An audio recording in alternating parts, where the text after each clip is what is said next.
Lalu dikatakan, kalau begitu, ke negeri Syam. Abu Nuaim menjawab, diisyaratkan kepadamu dengan anak-anak jari. Maksud Abu Nuaim, kemas tahuran, terkenal. Lalu dikatakan, kalau begitu, negeri Irak. Ia menjawab, negeri orang-orang perkasa. Lalu disambung, Mekah. Abu Nuaim menjawab, Mekah menghancurkan kantong dan badan. Berkata kepada Nuaim seorang perantau, aku bercita-cita bertempat di Mekah, maka berikanlah padaku petunjuk. Menjawab Abu Nuaim, aku berikan petunjuk kepadamu 3 perkara. Jangan engkau bersalat pada saf pertama. Jangan berteman dengan orang Quraisy dan jangan engkau lahirkan sedekah. Dan sesungguhnya dimakruhkan saf pertama karena ia menjadi terkenal. Lalu terasa tidak ada apabila ia tak datang. Maka bercampurlah dengan amalannya penghiasan dan membuat-buat ria. Pasal kedua tentang syarat wajib haji, sah rukun-rukunnya, wajib-wajibnya dan larangan-larangannya. Adapun syarat-syarat, maka syarat sah haji adalah 2, waktu dan Islam. Maka sahlah haji anak kecil dan ia melakukan ihram sendiri. Jika ia sudah mumayyiz dapat membedakan antara buruk dengan baik dan sebagainya. Dan dikerjakan ihram oleh walinya untuknya. Kalau masih kecil dan dikerjakannya apa yang dikerjakan pada haji, dari tawaf, sa'i dan lainnya. Adapun waktu, maka yaitu Syawal, Zulqa'edah dan 9 hari dari Zulhijjah, sampai terbit fajar dari hari raya haji. Barang siapa melakukan ihram pada bukan waktu ini, maka itu adalah umrah. Dan seluruh tahun adalah waktu bagi umrah. Tetapi orang yang sedang melakukan ibadah haji pada hari-hari di Mina, maka tidak seyogyanya melakukan ihram umrah. Karena tidak mungkin ia melaksanakan umrah itu sesudah ihram tadi, sebab ia sedang melakukan amalan haji di Mina. Syarat-syarat menjadinya dari haji Islam adalah 5. Islam, merdeka, balik, berakal dan waktu. Kalau dilakukan ihram oleh anak kecil atau hamba sahaya tetapi telah menjadi merdeka hamba sahaya tadi dan telah balik anak kecil tadi sewaktu di Arafah atau sewaktu di Musdalifah dan ia kembali ke Arafah sebelum terbit fajar, maka mencukupilah bagi keduanya itu untuk haji Islam. Karena haji itu adalah Arafah. Dan tidaklah di atas keduanya dam, selain menyembelih seekor kambing. Diisyaratkan syarat-syarat yang di atas tadi, terhadap jadinya umrah sebagai ibadah fardu Islam selain waktu. Tentang syarat jadinya haji sebagai ibadah sunat dari orang merdeka yang balik. Maka yaitu sesudah lepas tanggungan kewajibannya dari haji Islam. Maka haji Islamlah yang didahulukan, kemudian haji kodo bagi orang yang rusak hajinya ketika wukuf. Kemudian haji nazar, haji kaul, kemudian haji menggantikan dari orang lain, haji niabah, kemudian haji sunat. Tartib susunan ini adalah mustahab yang layak dimiliki dan seperti itulah yang terjadi, walaupun diniatkan sebaliknya. Adapun syarat-syarat yang mewajibkan haji, ialah 5, balik Islam, berakal, merdeka dan sanggup. Orang yang wajib atasnya haji fardu, niscaya wajib pula atasnya umrah fardu. Siapa yang bermaksud memasuki Makkah untuk berziarah atau berniaga dan dia bukan penjual kayu api, niscaya wajiblah berihram, menurut kata sebahagian ulama. Kemudian ia bertahalul, keluar dari ihram dengan memotong rambut dengan amalan umrah atau haji. Mengenai kesanggupan, ada 2 macam. Pertama, secara langsung dan itu mempunyai beberapa sebab. Adapun mengenai dirinya, maka dengan kesehatan. Adapun mengenai jalan, maka dengan bagus dan amannya. Tanpa laut yang berbahaya dan musuh yang melakukan paksaan. Adapun mengenai harta, maka dengan diperolehnya belanja perongkosan pergi dan pulang ke tempat asalnya, tanah airnya. baik ia mempunyai keluarga atau tidak, karena berpisah dengan tanah air itu berat. Dan lagi ia mempunyai perbelanjaan untuk orang yang wajib ditanggungnya dalam masa bepergian berhaji. Dan ia mempunyai apa yang akan dilunaskan segala utang-utangnya dan sanggup ia mempunyai kendaraan atau menyewanya dengan tempat pembawanya atau dengan hewan yang diletakkan tempat pembawa di atasnya. Kalau tempat pembawa itu melekat di atas hewan. Kedua ialah kesanggupan orang lemah yang lumpuh dengan hartanya, yaitu memberi ongkos orang yang mengerjakan haji daripadanya. Setelah selesai orang yang diongkosi itu mengerjakan haji Islam, haji fardu bagi dirinya sendiri, dan mencukupi ongkos pergi dengan kendaraan hewan dalam hal yang semacam ini. Anak, apabila menyerahkan ketaatannya kepada ayahnya yang lumpuh, maka jadilah ayahnya itu dianggap mampu. Dan kalau ia menyerahkan hartanya, maka dianggap tidak mampu. Karena penghikmatan dengan badan adalah suatu kemuliaan bagi si anak. Dan penyerahan harta adalah menjadi sebut-sebutan terhadap ayah. Orang yang sanggup wajiblah mengerjakan haji dan boleh ia mengemudiankan. Tetapi ia padanya ada bahaya haji daripadanya. Jika ia meninggal sebelum haji, niscaya ia menjumpai Allah Azza wa Jalla dalam keadaan maksiat disebabkan meninggalkan haji. Dan adalah haji itu dihajikan dari harta peninggalannya, meskipun ia tidak mewasiatkan. Seperti juga hutang-hutangnya yang lain. Jika sanggup ia pada suatu tahun, tetapi tiada ia keluar untuk haji bersama manusia lain dan hartanya binasa pada tahun itu. Sebelum manusia ramai melaksanakan haji, kemudian ia meninggal, niscaya ia menjumpai Allah yang maha mulia dan maha besar dan tak ada haji atasnya. Orang yang meninggal dan tidak mengerjakan haji serta dalam keadaan mudah, maka keadaannya adalah amat sulit pada sisi Allah Ta'ala. Berkata Umar radhiyallahu anhu, sesungguhnya aku telah bercita-cita mau menuliskan surat ke segala ibu kota dengan mewajibkan pajak terhadap orang yang tidak mengerjakan haji. Sedang ia sanggup berjalan kepadanya. Di Indonesia malah yang mengerjakan haji diwajibkan bayar zakat. Negeri ini salah kaprah. Dari Said bin Jubair, Ibrahim An-Naci, Mujahid dan Tawus. Jikalau tahulah engkau akan seorang kaya yang wajib atasnya haji, kemudian meninggal ia sebelum mengerjakan haji, niscaya tidaklah engkau bersalat jenazah atasnya. Sebahagian mereka mempunyai tetangga orang kaya, maka meninggallah tetangga itu dan tidak melakukan haji, lalu tidak dilakukan salat di atas orang kaya tadi.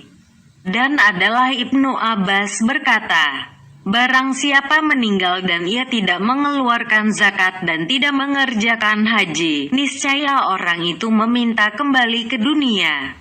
Lalu Ibnu Abbas membaca firman Allah Azza wa Jalla, wahai Tuhanku, kembalikanlah aku hidup, supaya aku mengerjakan perbuatan baik yang telah aku tinggalkan itu. S23 Al-Mu'minun ayat 99-100. Berkata Ibnu Abbas, yaitu haji, adapun rukun, di mana haji itu tidak sah tanpa rukun-rukun itu adalah 5, ihram, tawaf, sa'i, wukuf di Arafah dan bercukur sesudahnya. Menurut suatu kaul, pendapat yang dikatakan oleh sebahagian ulama. Dan rukun umrah begitu juga kecuali wukuf. Yang wajib, yang dapat ditempel, digantikan dengan dam, adalah 6 ihram dari mikat. Kalau orang Indonesia mikatnya di Jeddah, maka orang yang meninggalkannya dan melewati mikat itu ke suatu tempat, maka atasnya syah, kambing, kibasi, biri-biri, dan dikenakan dam penyembelihan tadi, adalah sepakat antara para ulama tentang bersabar di Arafah sampai terbenam matahari, bermalam di Musdalifah, bermalam di Mina dan tawaf wida. Maka yang 4 ini ditempelkan dengan dam menyembelih hewan apabila ditinggalkan, menurut salah satu dari dua kaul. Dan menurut kaul yang kedua padanya dam secara sunat saja. Adapun cara mengerjakan haji dan umrah, ada tiga. Pertama, secara ifrat menyendirikan. Itulah yang lebih utama. Caranya, yaitu mendahulukan haji sendirian. Apabila telah selesai haji, lalu keluar ke tanah halal, maka ia ihram lagi dan mengerjakan umrah. Dan tanah halal yang lebih utama untuk ihram umrah ialah Al-Ja'ranah, kemudian At-Tanim, kemudian Al-Hudaybiyah. Dan tidaklah di atas orang yang berhaji ifrat dikenakan dam, kecuali kalau ia mau berbuat tatawu, bersedekah sunat. Kedua, secara kiran, bersama-sama, yaitu dikumpulkan, seraya ia mengatakan, Labaika bilhijatin wa umratin ma'a, artinya, aku perkenankan seruanmu bersama-sama haji dan umrah.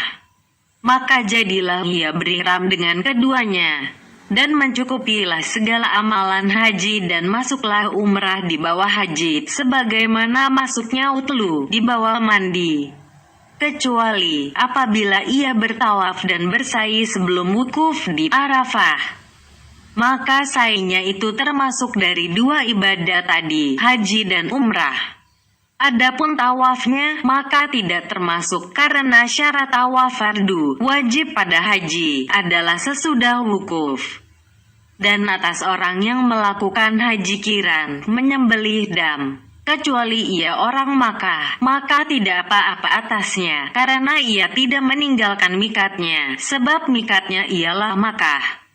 Ketiga, secara tamatu, bersenang-senang, yaitu bahwa dilampawinya mikat dengan berihram umrah dan bertahalul di Makkah serta bersenang-senang dengan segala larangan bagi seorang yang berihram. Sampai datang waktu haji, kemudian ia berihram dengan haji. Dan tidaklah bernama tamatu kecuali dengan 5 syarat. 1. Bahwa dia tidak termasuk penduduk Masjidil Haram. Yang dianggap penduduk Masjidil Haram ialah orang yang tinggal jarak jauh yang tidak diperpendekkan, dikosyarkan salat padanya. 2. Bahwa didahulukan umrah atas haji. 3. Bahwa umrahnya itu terjadi pada bulan-bulan haji. 4. Bahwa dia tidak kembali kepada mikat haji dan tidak kepada jarak jauh yang sama dengan mikat haji untuk ihram haji. 5. Bahwa adalah haji dan umrahnya itu dari satu orang. Apabila sifat-sifatnya ini diperoleh, maka adalah ia berhaji tamatu dan haruslah menyembelih dam seekor syah. Kalau tidak diperolehnya, maka berpuasa 3 hari dalam haji sebelum hari raya, secara terpisah-pisah atau berturut-turut. 5 dan 7 hari lagi apabila telah kembali ke tanah air. Kalau tidak ia berpuasa yang 3 hari itu, sehingga ia kembali ke tanah air, niscaya berpuasalah ia 10 hari, secara berturut-turut atau berpisah-pisah. Dan ganti dari dam kiran dan dam tamatu itu sama. Dan yang paling utama ialah haji ifrat, kemudian haji tamatu, dan kemudian haji kiran. Adapun larangan pada haji dan umrah adalah 6. Pertama, memakai kemeja, celana, muza dan sorban. Tetapi seyogyanya memakai kain sarung, selendang dan 2 sandal. Kalau tidak diperolehnya 2 sandal, maka dipakainya 2 kasut bertumit. Jika tidak diperolehnya kain sarung, maka dipakainya celana dan tidak mengapa dipakai mintakah kain yang dipakai wanita dan diikat tengahnya. Maka yang di atas dilepaskan ke bawah dan yang di bawah sampai mendekati tanah. Dan tidak mengapa bernaung pada kendaraan, tetapi tidak seyogyanya menutupkan kepalanya. Karena ihram itu adalah pada kepala, dan bagi wanita, boleh memakai tiap-tiap yang berjahit, sesudah tidak menutupkan mukanya dengan apa yang menyentuhkannya. Karena ihram wanita itu adalah pada mukanya. Kedua, memakai bau-bauan. maka hendaklah dijauhkan tiap-tiap apa saja yang dihitung bau-bauan oleh orang yang berakal sehat. Kalau dipakai bau-bauan atau pakaian yang dilarang tadi, maka haruslah disembelih seekor syah, kambing atau biri-biri atau kibasi. Ketiga, bergunting rambut dan memotong kuku. Dan pada yang dua ini, dikenakan fidyah yani, seekor syah. Dan boleh memakai celak, memasuki hamam, membetik berbekam dan menyisirkan rambut. Keempat, bersetubuh. Dan itu merusakkan sebelum tahalul pertama dan dikenakan seekor unta betina atau lembu betina atau 7 ekor syah. Kalau sesudah tahalul pertama, niscaya diwajibkan seekor unta dan haji itu tidak rusak. Kelima, segala hal-hal yang menjadi pendahuluan dari bersetubuh, seperti berpelukan dan berpegangan yang meruntuhkan kesucian wudhu dengan wanita, maka itu diharamkan dan dikenakan syah. Begitu pula dengan mengeluarkan mani, dan diharamkan nikah dan menikahkan. Dan tak ada dam padanya karena nikah itu tidak sah. Banyak selebriti kita yang nikah di sana maka nikahnya tidak sah. Keenam, membunuh binatang darat, yani yang boleh dimakan atau binatang itu terjadi dari binatang halal dan binatang haram. Kalau membunuh binatang buruan, wajiblah menggantikan binatang yang serupa dengan binatang buruan itu, dengan memperhatikan berlebih kurangnya tentang bentuknya. Dan memburu binatang laut itu halal, tak ada balasan padanya. Bab kedua tentang tertib segala amal zahiriyah, fisik luar. Dari permulaan perjalanan sampai dengan kepada kembali, yaitu 10 jumlahan. Jumlahan pertama, mengenai perjalanan dari permulaan keluar sampai kepada ihram, yaitu 8. Pertama tentang harta.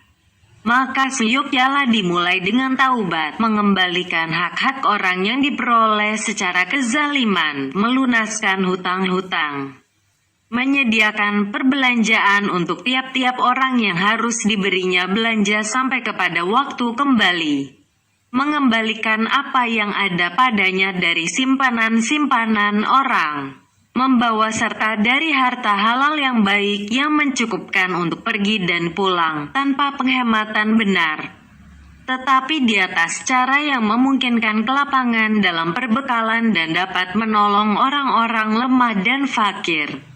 Bersedekah dengan sesuatu sebelum berangkat dan membeli untuk dirinya kendaraan, hewan yang kuat membawanya, yang tidak lemah.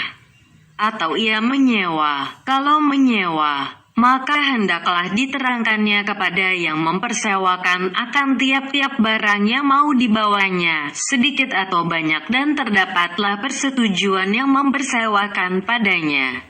Kedua tentang teman. Seyogyanya dicari teman yang baik, yang suka kepada kebajikan, yang akan memberikan pertolongan.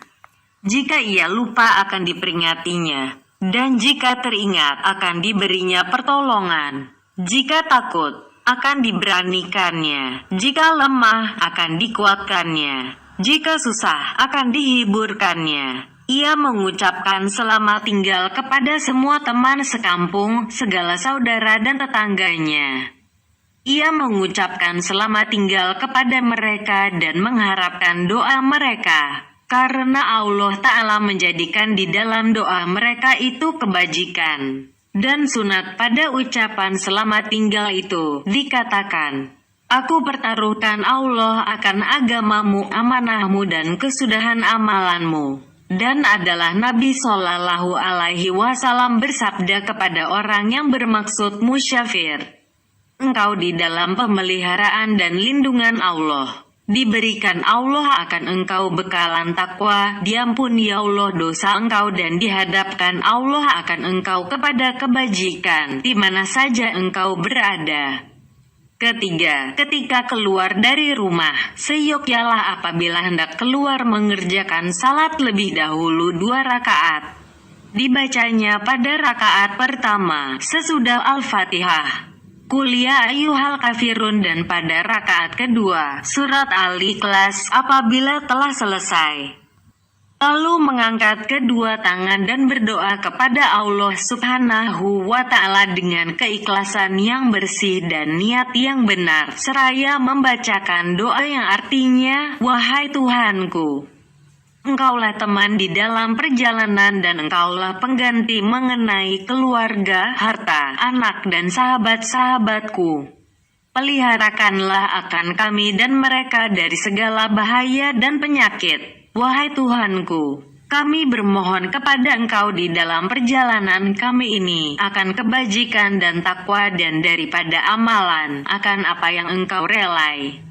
Wahai Tuhanku, bahwa kami bermohon pada Engkau, akan Engkau lipatkan bumi yang kami jalani bagi kami dan Engkau mudahkan kepada kami perjalanan, memberikan rezeki di dalam perjalanan kami akan keselamatan badan, agama dan harta, dan Engkau sampaikan akan kami haji, umroh ke rumah Engkau dan berziarah ke kuburan Nabi Engkau Muhammad Sallallahu Alaihi Wasallam.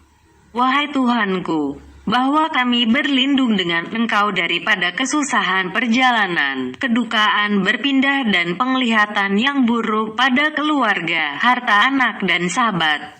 Wahai Tuhanku, jadikanlah akan kami dan mereka di dalam pemeliharaanmu dan jangan Engkau tinggalkan akan kami serta mereka itu dari nikmat Engkau dan jangan Engkau robohkan apa yang ada pada kami dan yang ada pada mereka daripada kebaikan Engkau. Keempat, ketika telah sampai pada pintu rumah, lalu membacakan doa yang artinya, dengan nama Allah, aku bertawakal kepada Allah.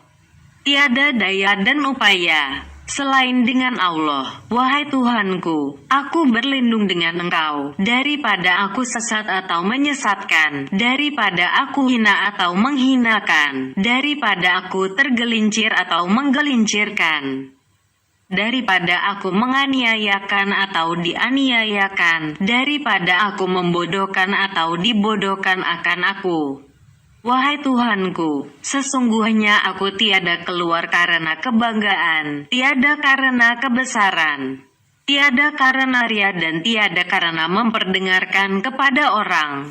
Tetapi aku keluar karena menjaga dari kemurkaan Engkau, mengingini kerelaan Engkau, menunaikan fardu dari Engkau, mengikuti sunnah Nabi Engkau dan rindu bertemu dengan Engkau. Apabila berjalan, maka dibacakan doa, dan dibaca doa ini pada tiap-tiap tempat yang dimasuki, yang artinya, wahai Tuhanku, dengan Engkau aku berjalan, kepada Engkau aku bertawakal, pada Engkau aku meminta pemeliharaan dan kepada Engkau aku menghadapkan diri. Wahai Tuhanku, Engkaulah kepercayaanku, Engkaulah harapanku, maka cukupkanlah akan aku apa yang aku cita-citakan dan apa yang tidak aku cita-citakan dan apa yang Engkau lebih mengetahuinya daripada aku. Amat mulialah pemeliharaanmu, amat tinggilah pujianmu, tiada Tuhan yang disembah selain Engkau. Wahai Tuhanku, anugerahilah akan aku perbekalan takwa. Ampunilah akan dosaku, hadapkanlah akan aku kepada kebajikan. Kemana saja aku hadapkan diriku. Kelima, pada kendaraan. Apabila mengendarai kendaraan, maka dibacakan doa, yang artinya, dengan nama Allah aku naiki kendaraan ini.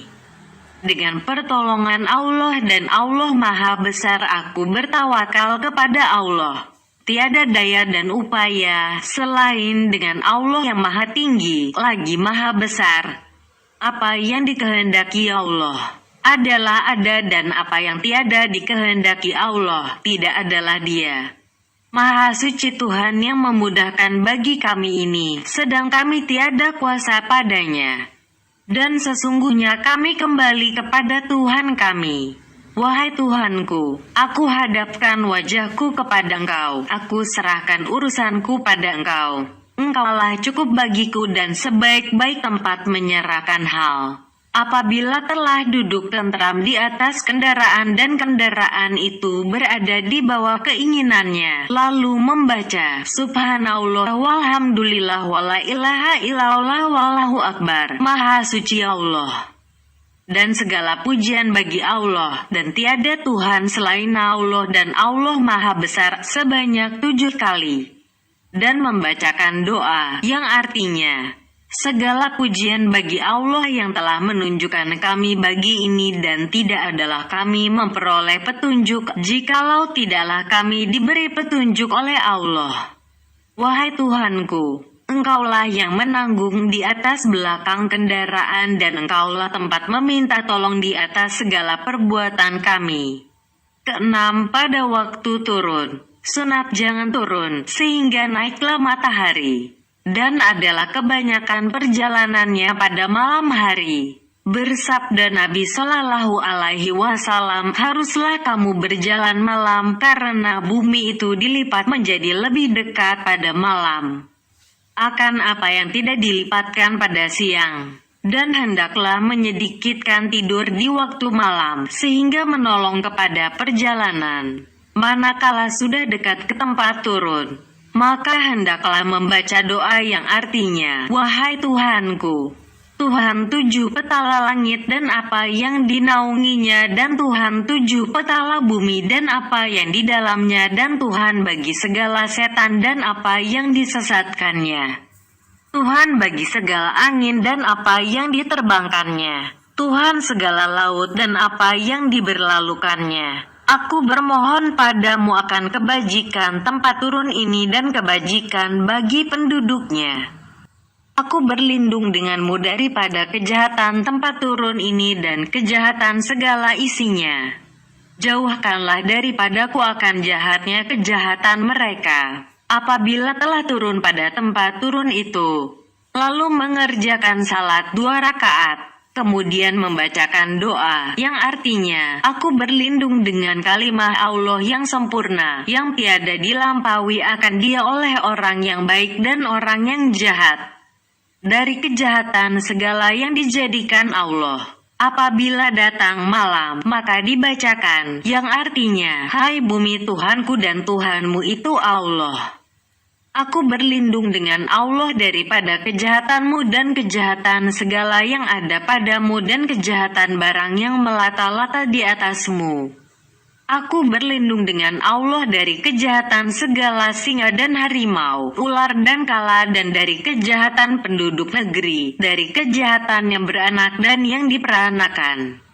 Bagi Allah segala yang diam pada malam dan siang. Dia Maha mendengar dan Maha tahu. Ketujuh, mengenai penjagaan. Seyogyanya berhati-hati pada siang hari. Tidak berjalan sendirian di luar kafilah, karena kemungkinan dirampas orang atau tersesat jalan. Dan pada malam hari, menjaga diri daripada membanyakkan tidur.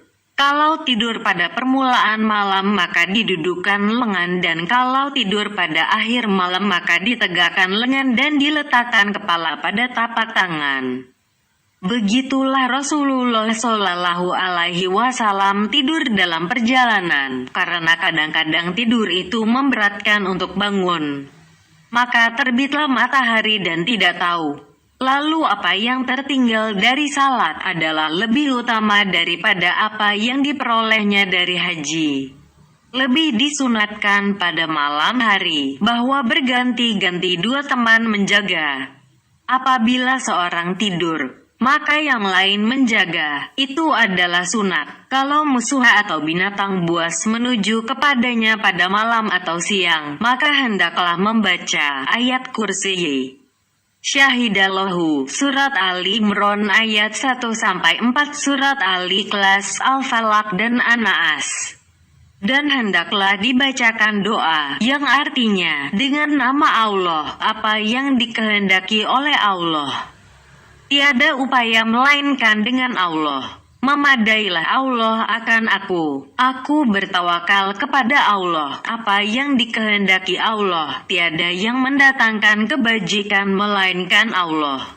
Apa yang dikehendaki Allah, Tiada yang memalingkan dari kejahatan, melainkan Allah. Memadailah Allah akan aku dan mencukupilah. Allah mendengar akan siapa yang berdoa. Tiadalah di belakang Allah tempat penghabisan. Dan tiadalah selain Allah tempat menyandarkan diri. Disuratkan oleh Allah di dalam firman Allah, bahwa akulah dan rasul-rasul akulah yang menang, bahwa Allah yang maha kuat lagi maha mulia. Aku memohonkan pemeliharaan pada Allah yang maha besar dan meminta pertolongan pada yang hidup yang tidak mati. Wahai Tuhanku, peliharalah akan kami dengan matamu yang tidak tidur dan lindungilah kami dengan kekuatanmu yang tiada putus-putusnya. Wahai Tuhanku, anugerahilah rahmat kepada kami dengan kudrah kuasa-Mu kepada kami maka kami tidak binasa. Engkaulah kepercayaan dan harapan kami. Wahai Tuhanku, anugerahilah kepada kami kasih sayang dalam hati segala hamba-Mu yang pria dan yang wanita, dengan kasih sayang dan belas kasihan. Sesungguhnya Engkau yang maha pengasih dari segala yang kasih. Kedelapan, manakala berjalan pada tempat yang tinggi, maka disunatkan mengucapkan takbir 3 kali. Kemudian membacakan doa yang artinya, Wahai Tuhanku, bagimu kemuliaan di atas segala kemuliaan. Bagimu pujian di atas segala keadaan. Dan apabila menurun dari tempat yang tinggi, maka diucapkan tasbih. Dan apabila merasa kesepian di dalam perjalanan itu, lalu membacakan, Maha suci Allah yang mempunyai kerajaan yang maha kudus Tuhan bagi segala malaikat dan roh. Engkau anugerahkan kebesaran akan 7 petala langit dengan kemuliaan dan kebesaran. Jumlahan kedua, mengenai adab ihram dari mikat sampai masuk Makkah, yaitu 5. Pertama, mandi dan berniat dengan mandi itu akan mandi ihram, yakni apabila sampai kepada mikat yang terkenal, di mana manusia melakukan ihram daripadanya. Dan mandi itu disempurnakan dengan kebersihan, disisirkan janggut dan kepala, dikerat kuku, digunting kumis dan disempurnakan kebersihan yang telah kami sebutkan dahulu itu pada bahagian bersuci. Kedua, dibuka segala pakaian yang berjahit dan dipakai 2 kain ihram, yaitu berselendang dan bersarung dengan 2 helai kain putih. Kain putih adalah kain yang disukai Allah Azza wa Jalla, dan memakai wangi-wangian pada kain dan pada badannya. Tiada mengapa dengan bau-bauan yang masih tinggal melekat sesudah ihram. Sesungguhnya kelihatan sebahagian kesturi di celah-celah rambut Rasulullah Shallallahu Alaihi Wasallam sesudah ihram, daripada apa yang dipakaikannya sebelumnya ihram. Ketiga, bersabar sesudah memakai pakaian ihram sampai kendaraan itu bergerak kalau ia berkendaraan atau mulai berjalan kalau ia berjalan kaki. Maka ketika itulah diniatkan ihram dengan haji atau dengan umrah, secara qiran atau secara ifrat menurut kehendaknya. Dan memadailah semata-mata niat untuk sa-ihram itu. Tetapi sunat disertakan dengan niat akan ucapan talbiyah, doa-doa, yaitu mengucapkan, Aku perkenankan wahai Tuhanku akan seruanmu. Tiada sekutu bagimu, aku perkenankan akan seruanmu, bahwa segala pujian dan nikmat bagimu dan kerajaan, tiada sekutu bagimu. Kalau ditambah, maka dibacakan lagi. Aku perkenankan akan seruanmu dan memperoleh kebahagiaan daripadamu, kebajikan seluruhnya di tanganmu serta kegemaran kepadamu. Aku perkenankan akan seruanmu dengan haji, dengan sebenar-benarnya karena beribadatan dan memperbudakan diri. Wahai Tuhanku, anugerahilah rahmat kepada Muhammad dan kepada keluarga Muhammad. Keempat, apabila telah terlaksana ihramnya dengan talbiyah, doa-doa yang tersebut tadi, maka disunatkan membaca doa yang artinya, Wahai Tuhanku, sesungguhnya aku bermaksud mengerjakan haji. maka mudahkanlah dia bagiku dan tolonglah aku menunaikan wajibnya itu dan terimalah dia daripadaku. Wahai Tuhanku, bahwa aku telah berniat menunaikan apa yang Engkau wajibkan dalam haji. Maka jadikanlah aku sebagian daripada mereka yang memperkenankan seruan-Mu dan beriman dengan janji-Mu, mengikuti akan suruhan-Mu. Dan jadikanlah aku daripada orang yang datang kepadamu, yang Engkau relai akan mereka dan Engkau turut kerelaan dia serta Engkau terima daripada mereka. Wahai Tuhanku, maka mudahkanlah bagiku menunaikan apa yang aku niatkan dari haji. Wahai Tuhanku, telah beri haram bagimu dagingku, rambutku, darahku, uratku, otakku, dan tulangku dan aku haramkan atas diriku wanita, untuk wanita mengatakan aku haramkan atas diriku pria. Bau-bauan dan pakaian yang berjahit ini hanya diucapkan UTK laki-laki karena mengharap akan wajah-Mu dan hari akhirat. Sejak dari waktu ihram, maka diharamkanlah 6 macam larangan yang telah kami sebutkan dari dahulu. Dari itu, hendaklah dijauhkan semuanya. Kelima, disunatkan memperbanyak talbiyah, doa-doa selama ihram.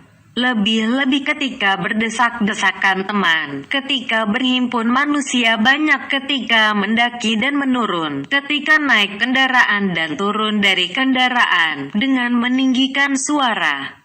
Sekira-kira tidak berbentuk kasaran dan bersangatan. Karena tidaklah diserukan yang tuli dan yang jauh, sebagaimana yang tersebut di dalam hadits. Tiada mengapa meninggikan suara dengan talbiyah, doa-doa di dalam masjid yang 3, karena dia adalah tempat berat dugaan bagi segala manasik ibadah haji, yakni Masjidil Haram, Masjid Al-Khaif dan Masjid Al-Miqat. Mengenai masjid-masjid yang lain, maka tiada mengapa padanya dengan talbiyah, doa-doa tanpa meninggikan suara. Dan adalah Rasulullah Shallallahu Alaihi Wasallam apabila melihat sesuatu yang menakjubkannya, lalu mengucapkan, aku perkenankan akan seruan-Mu, bahwa sesungguhnya hidup ialah hidup akhirat. Jumlah ketiga, tentang adab masuk Makkah, sampai kepada tawaf, yaitu 6. Pertama, mandi di Zitwa untuk memasuki Makkah. Mandi-mandi yang disunatkan dalam haji adalah 9 ke 1. Untuk ihram dari miqat, kalau orang Indonesia dari Jeddah 2. Kemudian untuk masuk Makkah 3. Kemudian untuk tawaf kudum, tawaf baru datang 4. Kemudian untuk wukuf di Arafah 5. Kemudian untuk wukuf di Musdalifah. Kemudian 3 kali mandi menjadi 8 untuk pelemparan 3 jamrah dan tada mandi untuk pelemparan jamrah al-Aqobah. 9. Kemudian untuk tawaf wida. Asy-Syafi'i tidak berpendapat menurut kaul jadid masalah yang dikeluarkannya sesudah ia di Mesir akan sunat mandi untuk tawaf ziarah, tawaf kudum, dan untuk tawaf wida sehingga mandi itu menjadi 7. Kedua, membaca ketika masuk pada permulaan tanah haram, yaitu masih di luar Makkah, yang artinya, wahai Tuhanku, inilah tanah haram-Mu dan tempat aman-Mu, maka haramkanlah dagingku, darahku, buluku dan kulitku dari api neraka dan jauhkanlah akan aku dari azab-Mu pada hari Engkau bangkitkan akan hamba-hamba-Mu.